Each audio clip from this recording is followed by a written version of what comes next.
Dès l'instant où les compétences existent suivies des tâches, il faut se rendre crédible avec une valeur ajoutée.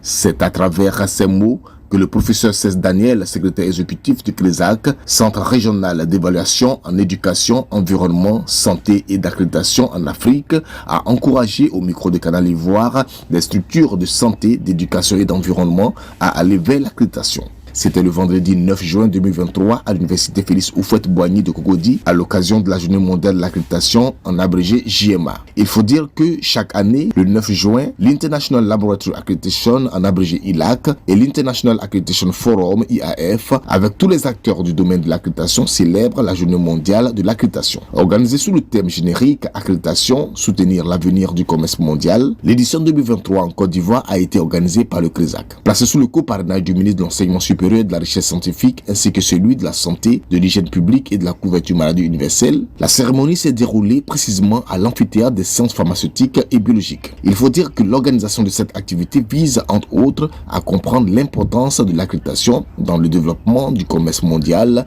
de même qu'à montrer l'opportunité que représente le CRESAC comme organisme régional d'accréditation dans les secteurs de la santé et de l'éducation. Devant un parterre de personnalités des milieux universitaires et de la santé, ainsi que des étudiants en sciences médicales, le professeur Cesc Daniel, secrétaire exécutif du CRESAC, a indiqué que le monde est en pleine mutation. Selon le professeur émérite de biochimie à l'UFR des sciences médicales, l'existence humaine dépend de la qualité car elle est au cœur de toute activité. Les organismes d'accréditation et les différents acteurs du secteur de la qualité ont le devoir de travailler à relever le défi du combat pour la qualité et du bien-être de nos concitoyens et populations, a-t-il souhaité.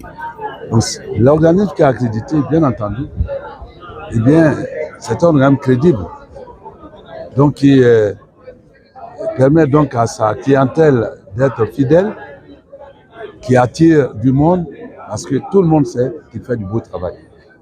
En termes de qualité, j'entends.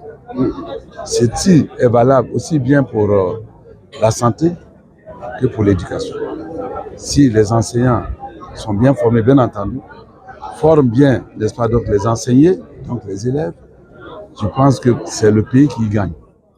Nous aurons des compétences, des expertises, non seulement approuvées dans notre nation, mais également hors de notre nation. Ce qui est valable pour l'éducation, aussi valable pour la santé. Il faut des techniciens de santé bien formés pour donner des résultats valables, fiables et valides. Parce que si on donne de faux résultats, pour la santé, c'est très grave.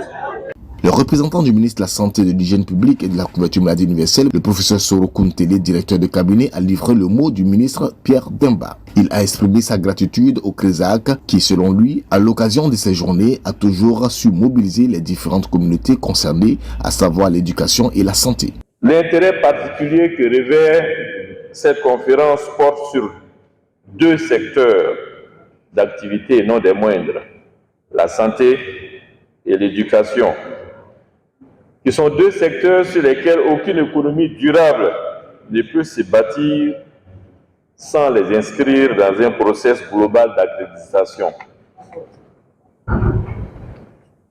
Ces deux secteurs, devoirs régaliens de l'État, constituent en effet les socles sur lesquels nous avons l'impérieux devoir de faire en sorte qu'ils prospèrent.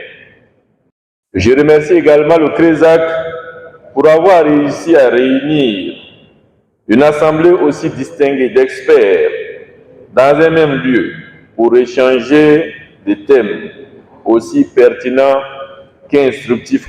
M. Vincent Mansan, représentant du président de l'université Félix Houphouët-Boigny, a, au nom du professeur Balosier, salué les organisateurs de la JMA Côte d'Ivoire et leurs invités. Il a fait savoir que les activités de l'accréditation et de l'évaluation de la conformité jouent un rôle important dans le développement de la Côte d'Ivoire. Ce n'est qu'au prix d'une accréditation que l'on obtient la reconnaissance et la qualité pour agir dans un domaine donné. Dans le domaine de la formation et la recherche, l'accréditation est la condition sine qua non de reconnaissance internationale. L'accréditation est vitale pour hisser nos universités au palmarès des universités et l'est encore plus dans le domaine de la santé.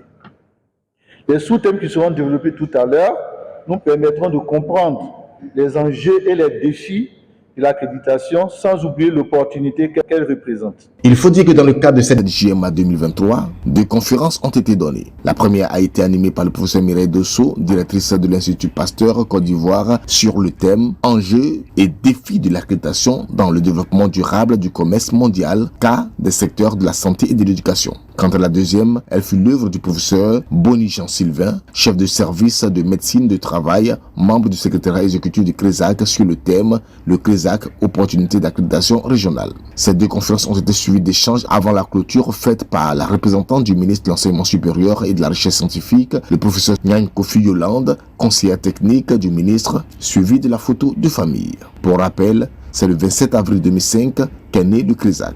C'est un organisme d'accréditation dont le champ d'activité porte sur l'éducation, la santé et l'environnement.